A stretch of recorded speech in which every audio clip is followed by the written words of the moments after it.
தன்னையே கையிலேந்திடும் ஞானவல்லியே நீ வெள்ளை தாமரை பூவில் மேவியே ஆளும் செல்வியே நீ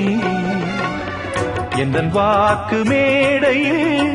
நின்று ஆடும் வாணியே எந்த நாளும் மேன்மையில் என்னை ஏற்றுமேனியே அன்னை நீ அல்லவா இன்னும் நான் சொல்லவா நீதான் தெய்வம் நீதான் செல்வம் கீதம் சங்கீதம்